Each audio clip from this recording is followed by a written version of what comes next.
오늘은 마태복음 26장 36절에서 46절 아버지의 원대로라고 하는 제목으로 함께 또 나누도록 하겠습니다.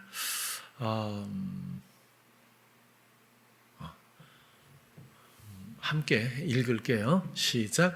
이에 예수께서 제자들과 함께 겟세마네라 하는 곳에 이르러 제자들에게 이르시되 내가 저기 가서 기도할 동안에 너희는 여기 앉아 있으라 하시고 베드로와 세베대의 두 아들을 데리고 가실새 고민하고 슬퍼하사 이에 말씀하시되 내 마음이 심히 고민하여 죽게 되었으니 너희는 여기 머물러 나와 함께 깨어 있으라 하시고 조금 나아가서 얼굴을 땅에 대시고 엎드려 기도하여 가라사대 내 아버지여 만일 할만하시거든 이 잔을 내게서 지나가게 하옵소서.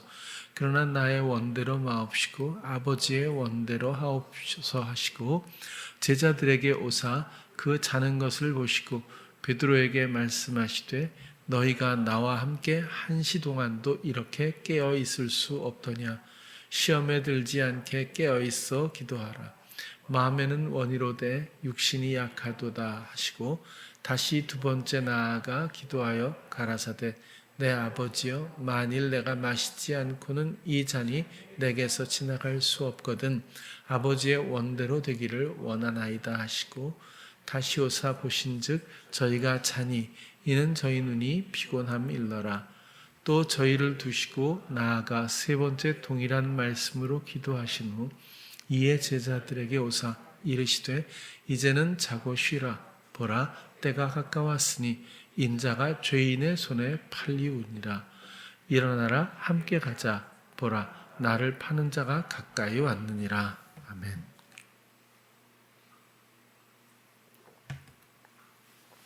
아시는 것처럼 지금은 사순절 기간이에요.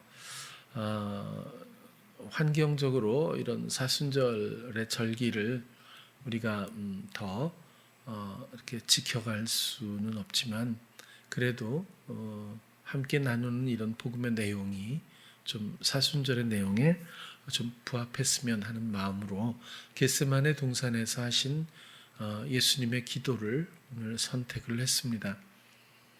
특별히 많은 이야기 중에서 오늘은 아버지의 원대로 되기를 원한다는 그 말씀, 결국 42절에 보면 다시 두 번째 나가 기도하여 가라사대 내 아버지여 만일 내가 마시지 않고는 이 잔이 내게서 지나갈 수 없거든 아버지의 원대로 되기를 원하나이다 하시고 했을 때 아버지의 원대로, 이 원대로는 원하시는 대로라는 뜻으로 번역이 되어 있지만 원래 단어는 딜레마라고 하는 단어로서 눈에 띄는 의미는 선택, 결정입니다. 그러니까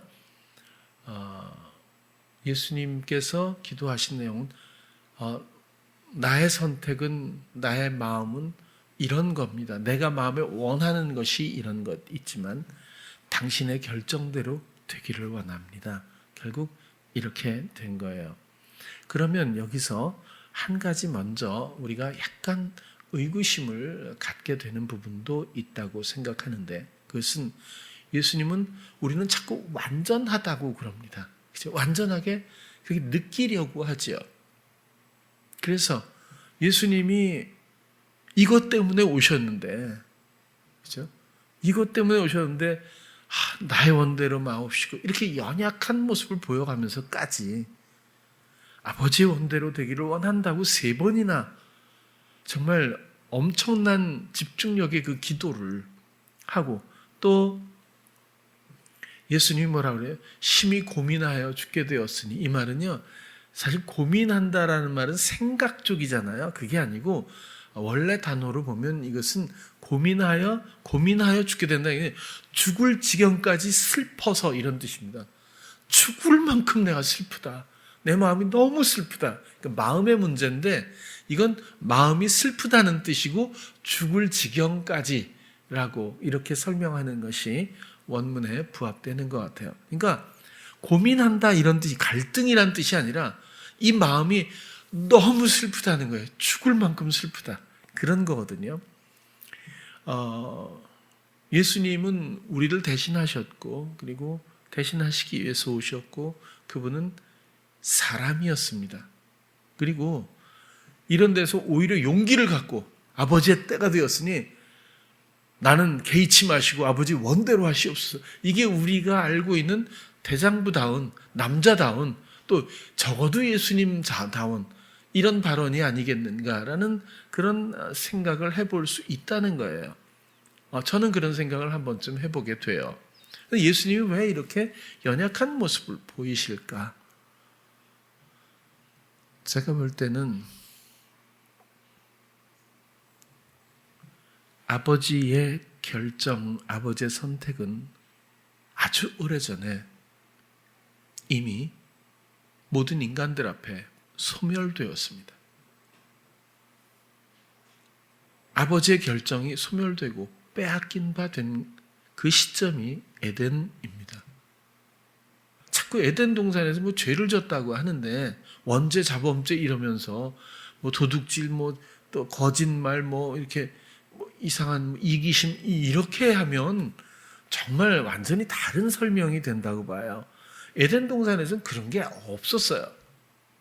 에덴에서 시작된 거는 하나님의 결정을 빼앗아 사람이 결정하기 시작한 거예요. 하나님이 결정 주체가 아니라 이젠 자신이 결정 주체가 되기로 한 그 시점이 에덴 동산입니다. 그리고 하나님을 버렸어요. 그것이 에덴에서 있었던 일입니다. 이런 것들이 전부 죄의 근원들이 된 거죠. 하나님의 의도와 상관없는 활쏘기가 시작된 거죠. 그런 목표를 지향하기 시작하고 실행하기 시작한 겁니다. 이 자체가 죄거든요.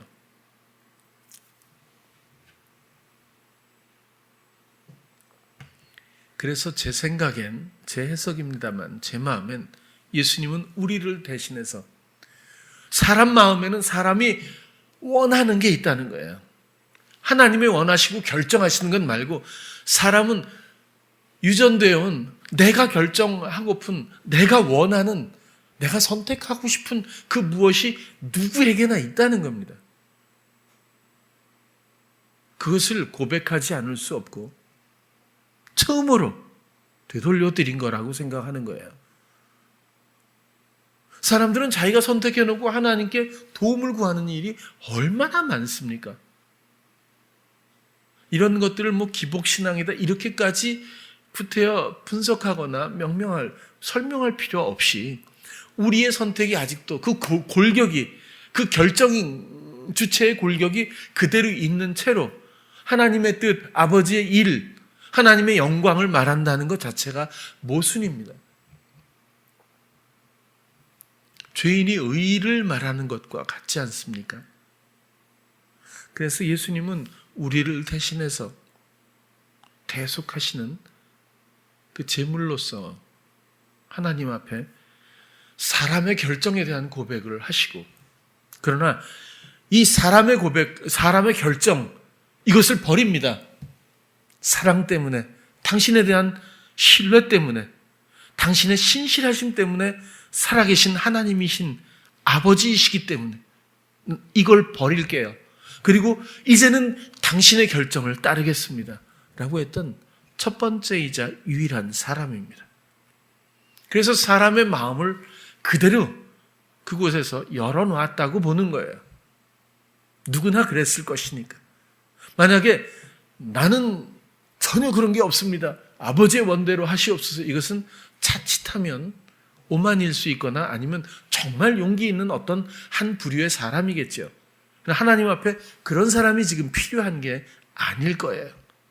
언제나 자기 결정을 부끄러운 줄 모르고 자기 선택 가운데서 삶을 꾸려갔던 사망적 삶의 모든 인간들의 대표성을 가지고 하나님 앞에서 나도 원하는 게 있어요.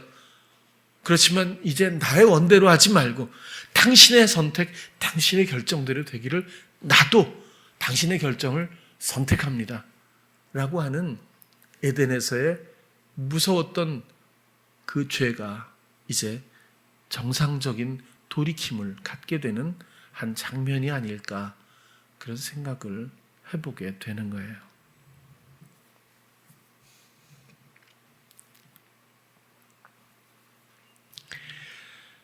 결정 주체였던 내가 이제 그만 죽고 오직 주님만이 나의 결정 주체가 되는 것이 복음입니다. 그렇죠? 그렇다면 이제 아버지의 원대로 되기를 정말 원하는데 아버지가 원했던 내용이 뭘까요? 예수님에게 원했던, 하나님이 정말 원하셨던 내용이 뭐죠? 몇 가지를 간추린다면 첫 번째는 버려지는 것입니다. 하나님 앞에서 예수 그리스도가 버려지는 거예요. 근데 이것이 왜 아프냐 하면 예수님은 사실은 죄가 없잖아요. 성령으로 잉태하여 이 일 때문에 보내심을 받은 그런 아들입니다. 성령으로 잉태하여 태어난 그런 분이에요. 그리고 죄가 없었어요. 예수님은 죄가 없었어요. 그리고 이런 하나님의 원하심을, 하나님의 이 뜻을 이루기 위해서 오신 분이에요.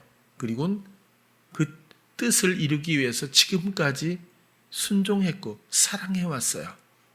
그 예수님을 이제는 버려야 할 시간이죠.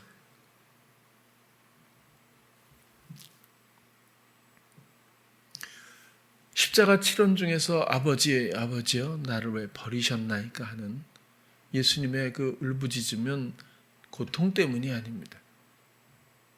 사랑에서부터 버려진다고 하는 것은 사랑의 강도만큼 비례해서 고통이라는 단어로도 표현할 수 없는 아픔이 있을 거예요. 그래서 죽을 지경까지 내 마음이 슬프다라고 하는 것은 사랑에 근거한 말이지 고통에 근거한 말은 아닐 거라고 생각을 해요. 하나님은 그를 버리셨어야 했어요.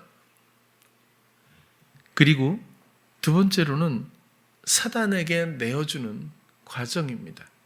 그래서 온갖 모욕과 조롱과 유린을 당하셨어요. 뺨도 맞고 침뱉음도 당하고, 그리고 유대인의 왕이요, 그죠?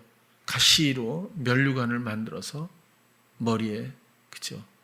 박아 찔러 넣고, 그리고 홍포를 입히곤 절을 하고, 그리고 끝내 옷을 벗겨서 발가벗긴 그 몸으로 십자가에 달려 죽이기까지 했던, 그리고 그렇게 달아놓고 네가 하나님의 아들이거든, 너를 구원하라. 사단의 모든 그 익숙한 어조로 예수님을 조롱했습니다.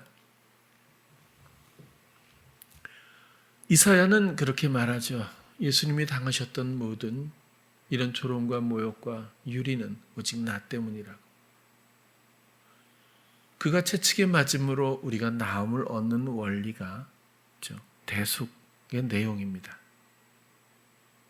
아직도 우리가 만약에 세상에 유린당하고 있다면 나의 선택과 결정이 주도하는 내 삶을 아직 정리하지 않았다는 뜻일 거예요. 그리스도가 내 안에서 사시고 있다면 우리는 세상에서 이제 다시 조롱이나 모욕이나 유린을 당할 이유가 없습니다. 예수님이 이것을 피할 수 있는 능력이 있어서가 아니라 세상은 예수 그리스도의 그분의 생명에 이제 그 어떤 행위도 할 수 있는 여력이 남아있지 않습니다. 근거도 남아있지 않죠. 예수님은 모든 것들을 다 지불하셨어요. 우리가 당할 모든 것들을 다 담당하셨어요. 그 예수님이 나의 감각을 통해서 내 생각이 되시고 또 내 머리 되셔서 내 삶의 표현 주체가 되실 수 있다면 세상을 주도하고 있는 그 어떤 악한 영이라고 해도 예수님께 요구할 것이 없습니다. 예수님을 유린할 수 있는 어떤 근거도 이제는 남아있지 않기 때문에 우리는 세상에서 이제는 조롱당하지 않을 수 있다는 뜻이겠죠. 또 세 번째로는 죄의 대가로 인하여, 죄의 대가는 사망이라는 하나님의 법에 따라서 죽음의 형벌, 죄물로서 그는 그곳에서 죽어야 했죠. 사단에게 주어서 받는 이런 여러 가지 고통, 유린당하는 여러 가지 사건, 일들, 혹은 죄의 대가로 죽음의 형벌을 제물이 되셨던 일들은 아마 예수님이 얼마든지 감당하실 수 있으리라고 생각해요. 그러나 첫 번째 말씀드렸던 사랑하는 아버지, 그 아버지께 외면당하고 철저하게, 처절하게 버려진 바 됐을 때는 그것은 견딜 수 없었을 거라고 생각이 들어요. 그래서 예수님께서 말씀하셨던 이 잔이라고 하는 것은 고통의 잔이겠지요. 그러나 그 고통의 내용은 육체의 아픔이 아니라 마음의 슬픔이고 사랑에서 버려질 수밖에 없었던 하나님과의 파괴된 관계의 고통이다. 그렇게 이해할 수 있으리라고 생각합니다. 하나님이 이런 결정을 그럼 하신 이유가 뭐죠? 여러분들이 잘 아시는 바와 같이 이것은 대속입니다. 참 사랑이라고 하는 것이 제가 볼 때는 제 생각이 그래요. 대속은 하나님이 제사법을 처음부터 이야기해 주실 때부터 계속해서 대속이라고 하는 어떤 유형이 행해져 왔어요. 죄 지은 사람이 당연히 죽어야 마땅하지만 그게 아니라 죄 지었으면 흠없는 짐승을 가져가다가 대신 죽이는 것으로 죄 사함을 받는 이런 유형들을 끊임없이 원하셨고 행해 오셨어요. 행하게 하셨어요.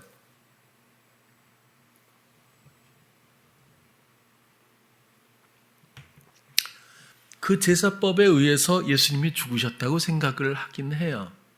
근데 이것이 제사법이 과연 대속의 본질이라고 생각할 수 있을까요? 아니겠죠. 이 제사법은 하나의 모형인데 이 제사법이 결국 지향하는 바는 뭐죠? 하나님의 사랑이고 하나님의 마음이고 그 사랑이 어쩌지 못하는 나를 향해 죽기까지 어쩔 수 없는 그 사랑의 힘이 결국 제사법이라고 하는 대신 죽는 이런 유형의 제사라고 하는 것으로 표현되었을 뿐이고 결국 하나님이 말씀이 육신이 되어 이 땅에 오셔서 그 사랑의 일을 스스로 담당하시는 이런 흐름을 우리가 얼마든지 알 수가 있습니다. 하나님이 예수 그리스도를 죽이신 이유는 대속 때문이죠. 무엇을 대신 속량하신 겁니까? 나의 죄, 그죠? 나의 이런 모든 사망의 일들, 그다음에 내가 당해야 될 수많은 피폐한 세상으로부터 받아야 할 모욕과 조롱과 유린과 그죠? 묶여 있는 이런 노예, 모든 것들을 나에 대한 모든 것들을 완불하시기 위해서, 속량하시기 위해서, 결국 나를 구원하시기 위해서 탈출이죠. 구출하기 위해서 예수님이 그렇게 버려지고 또 조롱당하고 또 제물로 죽으실 수밖에 없었던 거죠. 결국 이 모든 것은 나에 대한 문제입니다. 하나도 빼놓을 수 없이 나는 하나님한테 버려졌어야 하거든요. 왜? 내가 먼저 버렸기 때문에. 그렇게 해결하는 거죠. 죄의 대가는 사망이고 그렇듯이 버려진 자는 버려야 하고 그런 것 아니겠어요? 그래서 결국에는 이제 주님의 대속, 모든 죄와 사망, 이 그늘로부터, 이 권세로부터 우리를 건지셨습니다. 노예의 처절한 이 맹종할 수밖에 없는, 끌려갈 수밖에 없는 이 인생의 늪에서 우리를 건지셨죠. 근데 여기서 한 가지, 이 대속이라고 하는 것이 복음에서 정말 중요한 부분인데, 한 가지 정말 우리가 꼭 정리해야 될 부분이 하나 있어요. 무슨 얘기냐면, 그런 말씀을 그전에도 드린 바가 있지만, 예수 그리스도가 2000년 전에 나를 위해서 이 땅에 오셔서 대속하셨기 때문에, 대신 속량이죠. 십자가에 달려 대신 죽으셨기 때문에 나는 구원을 얻었습니다. 저는 어렸을 때 교회 다니면서 그런 얘기를 굉장히 많이 들었어요. 근데 첫 번째 어려웠던 게 뭐냐면 실감이 나질 않아요. 그러니까 그 사실과 내 삶의 연결고리를 찾을 수가 없었어요. 무조건 그렇게 믿어야 한다는 걸 또 믿음으로 배웠어요. 그래서 그때는 아멘 해야 된다고 보는 거예요. 그래서 아멘 하면서도 의구심이 있었어요. 이게 뭐 내가 이렇게 하면 되는 건가? 이런 생각이 사실 많이 있었어요. 그러나 예수 그리스도가 대속의 십자가를 지셨다는 사실만으로 구원을 얻을 수는 없습니다. 누차에 말씀드려요. 없어요. 그럴 수는 없습니다. 그리스도의 십자가가 있다면 나의 십자가도 있어야 하는 겁니다. 그리스도를 따라가려면 자기를 부인하고 자기 십자가를 져야 하는 겁니다. 그냥 아무나 다 따라와가 안 돼요. 이거는 안 되는 겁니다. 성경에는 이런 경계선을 많이 이야기했어요. 복음을 말했는데 안 들어. 받아들이질 않아. 발에 먼지를 털고 그냥 가야 돼요. 10처녀가 있었어요. 똑같은 일을 똑같이 왜 하는지 알고 있었던 사람들인데 결국 복음은 잔치예요. 이 복음, 하나님의 기쁜 다스림 안에 들어갈 수 있는 사람은 5사람 반밖에 안 됐던 거예요. 나머지는 못 들어간다는 거예요. 알곡이 있는가 하면 가라지가 있다고 그래요. 가지들인데 어떤 건 열매를 맺지 못하면 잘리워서 태워진다고까지 이야기를 해요. 모두가 그냥 무임승차하듯 그렇게 되는 일이 아니라는 건 아주 분명합니다. 그리스도의 이 대속 앞에 나의 속죄가 있어야 합니다. 그것은 나의 죽음이죠. 나의 부인이죠. 나의 부인은 어떤 내용입니까?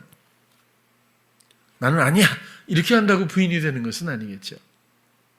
그것은 내 삶의 부인이라고 하는 것은 이제 모든 상황에서 나의 선택과 결정은 더 이상 아무런 힘이 없어야 하는 거지. 그것이 내 삶을 끌어가든 그 결정과 선택을 이젠 잘라버리고 그 결정 주체를 십자가에 못 박아 형벌로서 죄인으로 죽여야 합니다. 내가 죽는 것이 아니라 내 마음의 죽음이고요. 내 삶의 동력의 죽음이에요. 이런 시도에 청산 잘라냄이 있어야 비로소 그리스도의 새 생명이 내 삶에서 시작되는 것 뿐이거든요.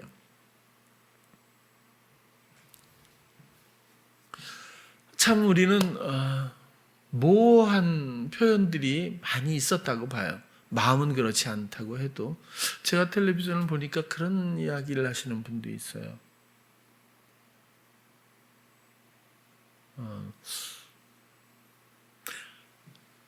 하나님과 우리는 연합해야 합니다. 그렇죠? 연합은 너무 소중한 일이에요. 그렇다면 연합한다는 것이 무엇입니까? 하나님이 하신 일을 이제 우리가 해야 합니다. 이렇게 얘기를 하면 굉장히 감동스러운 흐름이에요. 그런데 좀 우리가 아쉬운 점이 있다고 저는 느끼고 조금 더 보완하면 설명을 보완해 주시면 이게 좋은데 라는 생각이 좀 드는 부분이 하나님이 하신 일을 또 내가 해야 된다면 이 오류를 누가 책임을 질 수 있을까라는 생각인 거예요. 이제 내가 하던 것을 멈추고 내 안에서 하나님이 하셔야 되는데 여러분 사역이 뭘까요? 제가 정리한 바로는 하나님이 하시는 모든 결정과 선택을 내가 순종하는 것이 사역입니다. 얼마나 많은 일을 하거나 얼마나 희생적으로 하느냐 이런 문제가 아니라 이 교회의 일, 뭐 이런 기독교스러운 일을 내가 담당하는 게 아니고 혹은 뭐 전도나 선교에 올인한다 이런 게 아니라 지금 이 순간 하나님이 원하시는 모든 결정을 내가 수행해 드리면 그것이 사역이 아니겠어요? 그것이 무엇이든 간에 이렇게 좀 애매한 것들이 좀 있었던 것 같아요. 저는 어렸을 때 참 부흥사 이런 분들한테 그런 얘기들을 아주 많이 들었어요. 그래서 여러분들은 좀 더 주님과의 관계가 선명했으면 하는 마음으로 이런 얘기를 드리는 거예요.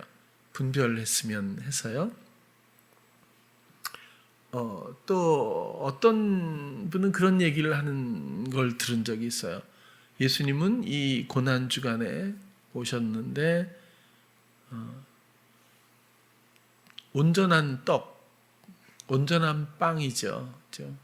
온전한 빵과 병에 들은 포도주로 오신 게 아니라 찢어진 떡, 찢어진 빵과 쏟아진 포도주로 오셨다.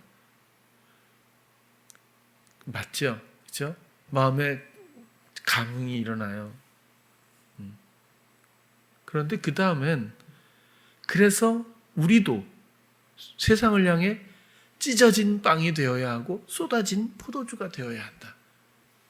감흥이 오는데 그냥 아멘 해서는 좀 아쉬운 부분이 있잖아요. 그렇죠? 그런 분별을 말하고 싶은 거예요. 우리의 생각을 말하는 것이 나쁘고 좋고를 떠나서 원리적으로 복음에선 굉장한 모순이라는 거예요. 이젠 이 입에 말씀이 있어야 해요. 말씀은 단순한 기능적 말이 아니에요. 존재지. 내가 너의 입술에 있겠고 그런 거예요. 내 입은 하나님의 주장하시는 기능이죠. 하나님이 기쁘게 사용하실 수 있어야 한다고 생각해요. 생각은 이제 성령이 주셔야 해요. 그리스도께서 내 안에서 그분이 지향하는 모든, 바라보는 모든 이들에게 생각 주시거든요. 내 마음은 이제 그리스도로 가득 차야 돼요. 주님을 사랑하는 그것 말고는 내 마음에 남겨진 것이 없었으면 하는 거예요. 그러면 내 마음에 많은 걸 주세요. 알게 하고 믿어지게 하고 그죠? 깨닫게 하고 행하는 힘 주시고요. 내 마음에 참으로 많은 감각 가운데서 주가 하시거든요.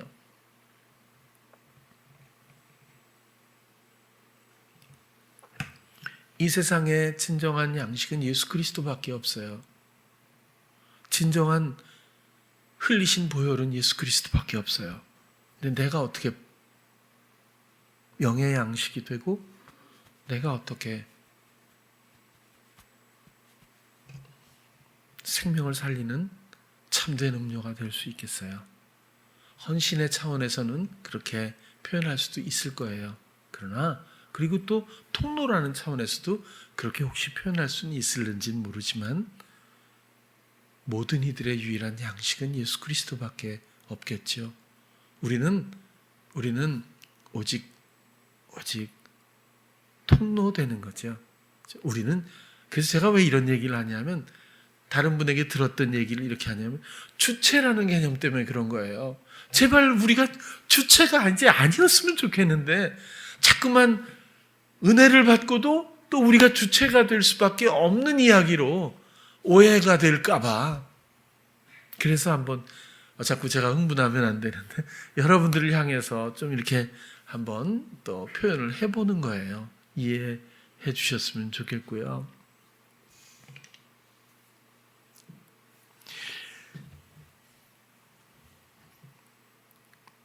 나의 부인 그리고 나의 십자가 있어야 하고요. 예수님이 나를 위해서 행하셨던 대속의 일이 그저 어떤 한 사건, 사실로 끝나지 않았으면 좋겠고요. 그분이 대신 맞으신 채찍과 조롱과 또 그 모든 고통들로 말미암아 나를 살리신 그분이 맞음으로 내가 나아야 되잖아요. 근데 이런 것들이 그냥 하나의 사실, 사건, 이론이 돼서는 우리가 진정한 백성, 성도라고 말하기가 좀 어려울 것 같아서 그래요. 예수님은 여러분들의 마음만 바라보는 눈으로 예수님을 조금만 관심을 가져도 엄청난 것들을 받아낼 수 있어요. 누릴 수 있어요. 두 번째로는 하나님이 이런 예수 그리스도를 이렇게 결정을 하신 이유, 하나님이 이런 결정을 하신 이유는 첫 번째가 대속의 이유겠고요. 두 번째는 결국에는 우리에게 생명 주시기 위해서죠. 이것은 복음의 궁극적인 목적입니다. 복음의 의미가 결국 우리의 생명 아니겠어요? 생명 주시기 위해서 성경은 독생자를 주셨다 그래요. 독생자를 주신 이유는 사랑했기 때문이고, 그렇죠? 사랑했기 때문에 독생자를 주셨고, 독생자를 믿는 자들은 이제 멸망치 않고 영생을 얻는다. 그런 얘기죠. 믿음이라는 그죠? 말도 우리가 많이 살펴봤어요. 독생자라는 말을 늘 말씀드리듯이 독자로만 끝내지 않기를 바라잖아요. 모노게네스 홀로 생명 되시는, 유일하게 생명을 부여받으신 분은 예수 그리스도밖에 없거든요. 홀로 생명이신 독생하신 예수 그리스도가 그 생명이 내 안에 오셨어요. 그분이 결정하고 그분이 선택하는, 아버지의 뜻대로 그대로 결정하고 선택하는 모든 것들을 사모하는 이들에게 감각을 따라서 알게 하시고 말하고 행하게 해 주십니다. 그런 중보자 역할을 그리스도가 지금도 우리 안에서 영적으로 하고 계시는 거예요. 그대로 나의 선택과 나의 결정을 이제 내려놓고 이 자기 부인 가운데서 그리스도께 모든 감각을 들여 그분의 말씀과 생각과 뜻을, 그 결정을 실행하는 순종까지도 도와주시는데, 이런 흐름이 시작될 때에 이제 내가 사는 것이 아니요 내 안에 그리스도가 사시는 것 아니겠어요? 이것이 여러분들의 삶이 되어야 하고 실제가 되어야 해요. 그 자체가 목적이지, 그렇게 예수님이 사심으로 요구할 때 사업은 성공하고, 그렇죠? 교회는 부흥하고 공부는 잘하고 이런 얘기가 전혀 아니거든요. 만약에 그런 게 목적이었으면 예수님이 사업도 잘하고 공부도 잘하고 부자인 데서 태어나야 맞지 않겠어요? 아니면 지질이 가난하게 그렇게 태어나서 대성공을 거두어야 뭔가 모범이 되지 않겠어요? 예수님은 세상에서 처절하게 밟혔어요. 나 때문에. 더 이상 밟힐 게 없잖아요. 처절하게 당했어요. 나 때문에. 이제 당할 게 없어요. 그리고는 그 모든 형벌을 대신 당하시고 내 안에 와서는 이젠 주시는 모든 것은 상관할 것 없는, 회방받지 못하는, 관계할 것 없는 세상과의 관계 설정 가운데서 언제나 이기게 하십니다. 언제나 풍요롭게 하십니다. 언제나 그리스도의 생명을 함께 누리며 이 세상을 걷고 그 생명을 표현하게 하십니다. 그것에 동참해 줄래? 그것이 증인이죠. 유형은 중요하지 않아요. 목회를 하든 사업을 하든 직업을 갖든 주부이든 학생이든 그런 것들은 중요하지 않아요. 예수님과 함께 멍에를 메고 그리스도의 삶을 기뻐하며 세상과 상관없이 세상의 길을 함께 걸어가는 그런 각자의 모습이 있기를 바랍니다.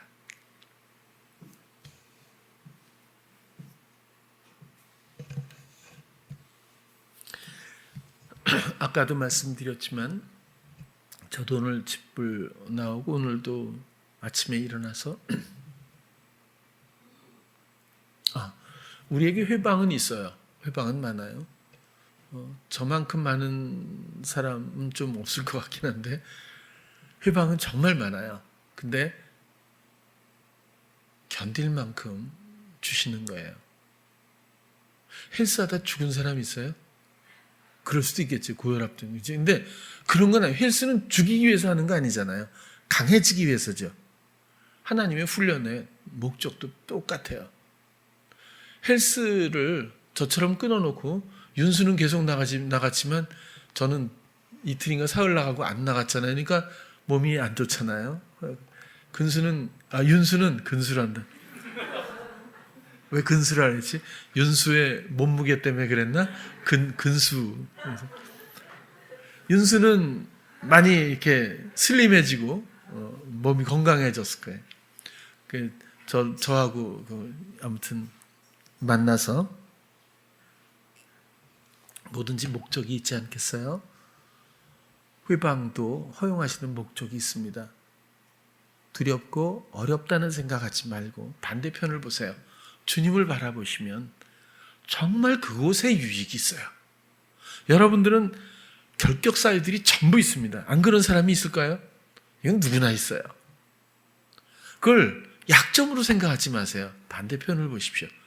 주님을 보시면 주님이 알게 하실 때가 있을 겁니다. 그것 때문에 그것이 불씨가 돼요. 진정한 주님 앞에 활활 타오르는 그런 활성화된 불꽃처럼 여러분들이 아마 세워질 때가 있을 거예요. 하나의 불씨, 동기라고 하는 거죠.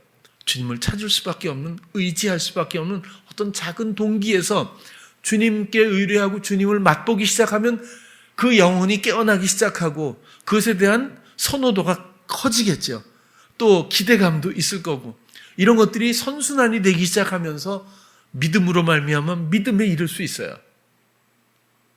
그래서 자기 자신의 약점에 대해서 너무 폄하하지 않길 바라요.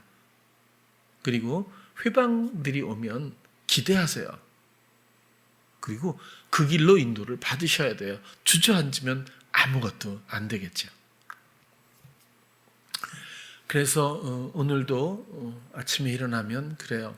오늘도 당신이 내 입에 계십니다. 내 헛된 말을 하지 않게 하시고 생명을 전하게 하시고 생명들을 깨우게 해주세요.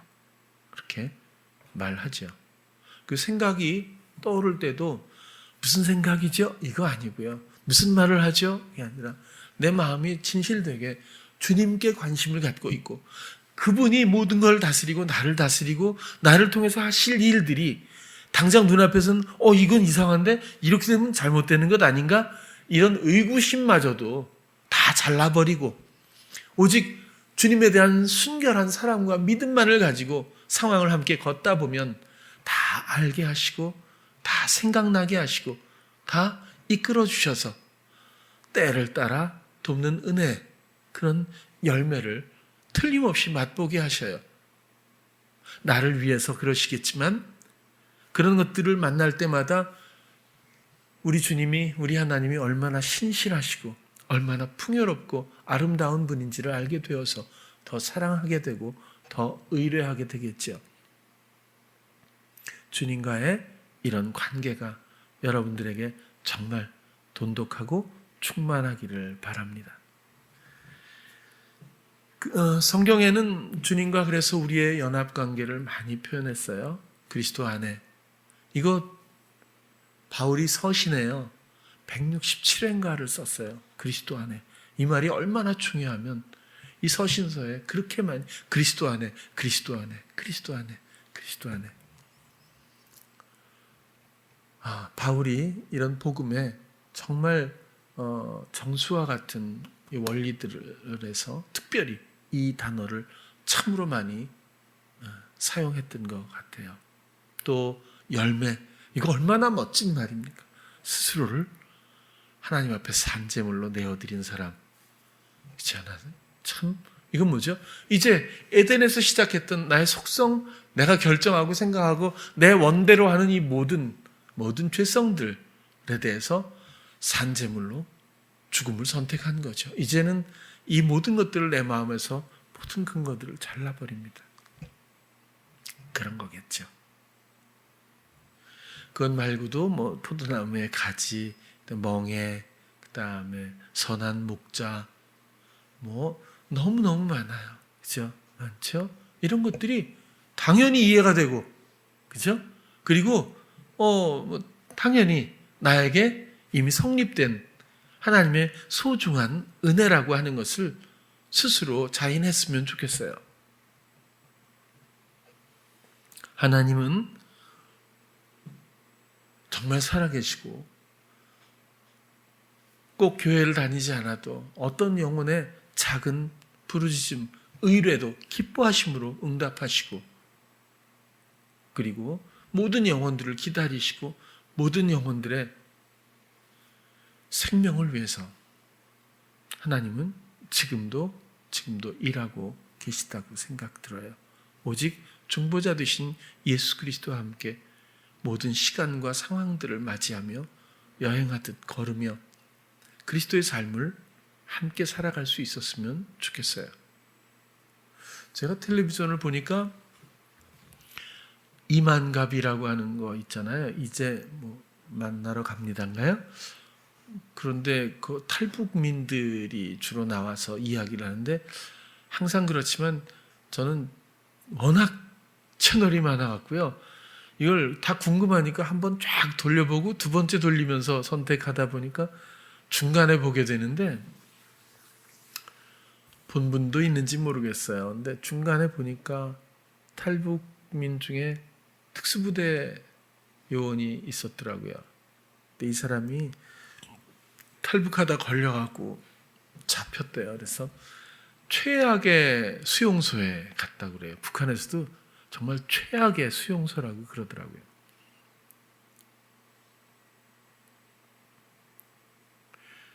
거기서 한 달을 버티는 게 최장이래요. 먹을 것도 아예 거의 없고, 뭐 너무 힘드니까 한 달을 못 버티고 거의 다 죽는다 그래요. 근데 그 사람이 4달을 버텼다 그러더라고요. 근데 영양실조가 얼마나 심하냐 하면, 나중에는 항상 몽롱한데, 이게 자기 몸에서 이를 잡아갖고 이렇게 내려놓고 얘를 눌러서 죽일 힘이 없었대요. 근데 이를 500마리까지 잡아봤대요. 이렇게 자기 몸에서. 그리고 이게 사람 사는 게 아니라 그러더라고요. 근데 몽롱해서 거의 죽기 일보 직전인데 하나님한테 기도했다고 그래요. 잘 알지도 못하는 하나님께 간절히 기도했대요. 하나님, 나 죽기 전에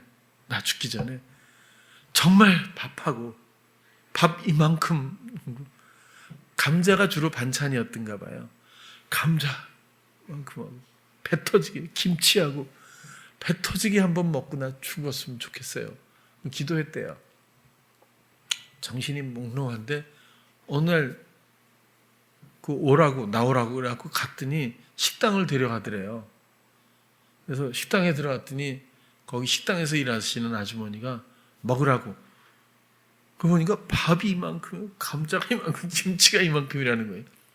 놀라갖고 이게 꿈인가 생신가 하고 막 허겁지겁 먹는데, 그러다 그렇게 먹으면 죽는다고 막 천천히 먹으라 해도 막 먹다 죽어도 괜찮다고 막 엄청 먹었대요.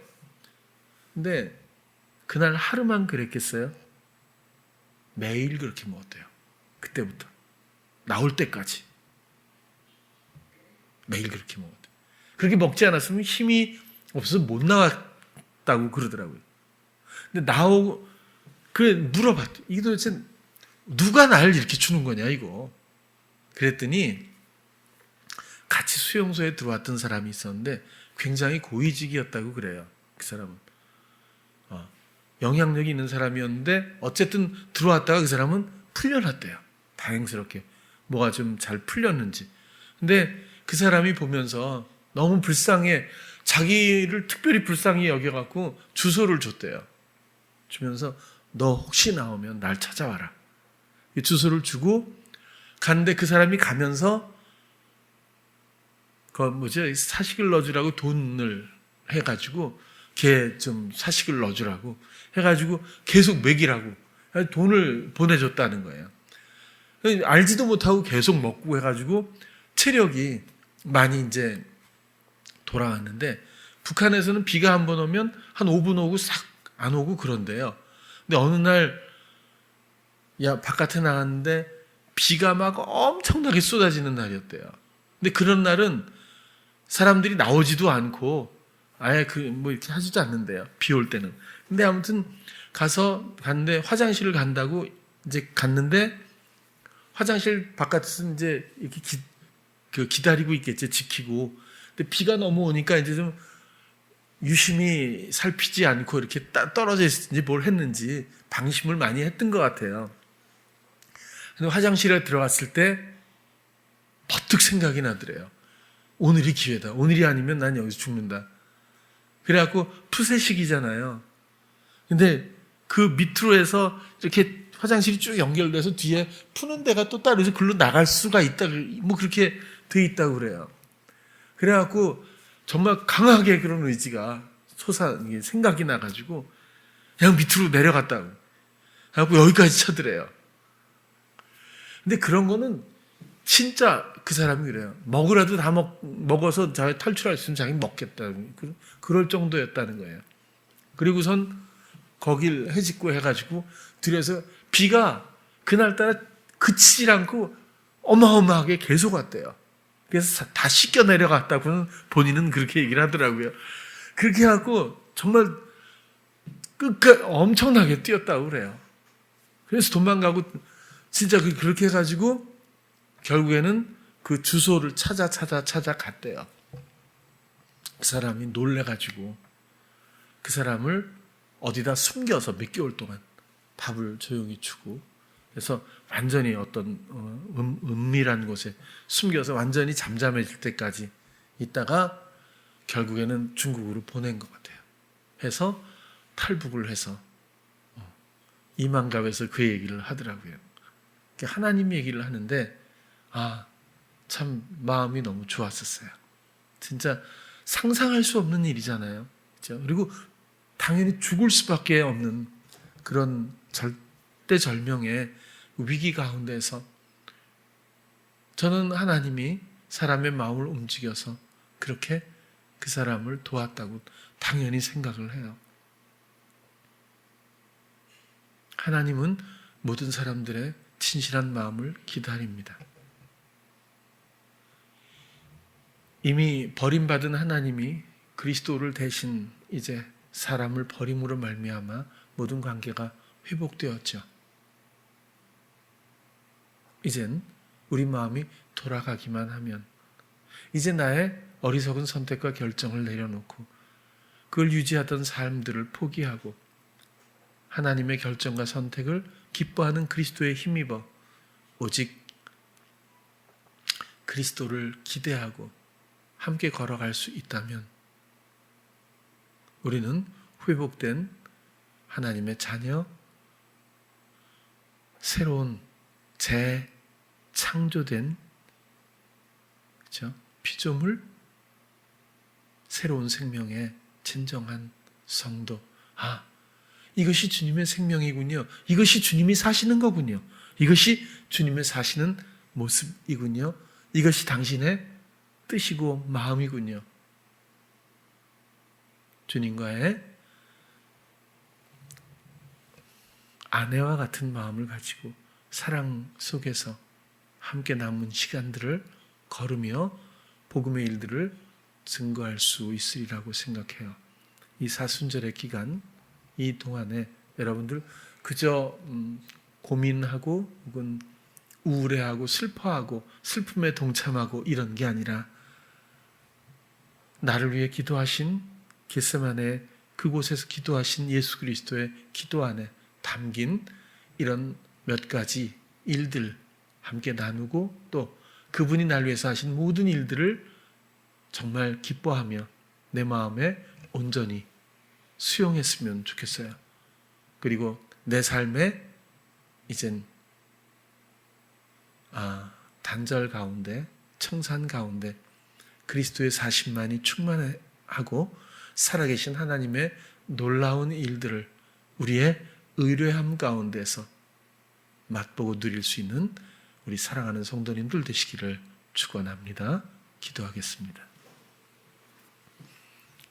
사랑의 주님, 오늘은 겟세마네에서 하신 예수님의 기도를 가지고 잠시 나누었습니다.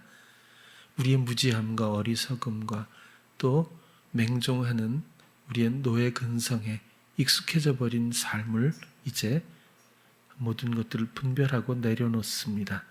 우리 안에 감각이 되어주신 예수 그리스도 성령의 인도 따라 오직 말하고 행하며 주시는 믿음 따라 행하는 우리들이 되기를 원합니다. 진정한 재창조된 생명 가운데서 하나님의 놀라운 생명나무의 가지로서의 열매가 우리에게 있게 하여 주시옵소서. 그리스도가 나를 위해서 하신 모든 일들이 나에게 버려진 바 되지 않고 오직 나의 모든 열매의 실상들이 되게 하여 주시옵소서. 예수님 이름으로 기도드렸습니다. 아멘. 오늘도 또 모이지는 못했지만 오히려 제가 보니까 점점 집에서 영상으로 이렇게 예배를 드리고 또 말씀을 듣는 분들이 늘어나는 것 같아요. 이전보다 출석률보다 조회수가 훨씬 많은 게 아닌가 이런 생각을 하는데 이것도 또 유익이라고 생각이 들어서 아무튼 다행이다라는 생각해요. 그러나 우리가 언젠가 정말 반갑게 모여서 예배할 날이 곧 오지 않을까 기대하고 있고요. 떨어져 있는 동안 부디 늘 건강하고 특별히 우리 아기들을 위한 소망과 또 기도 잊지 않았으면 좋겠고요. 이전에 대해서도 늘 성전 이전 더 마음 써주시고 준비하는 이들을 위해서 응원해 주시고 기대해 주시기를 바랍니다. 다음 주에 뵙겠습니다.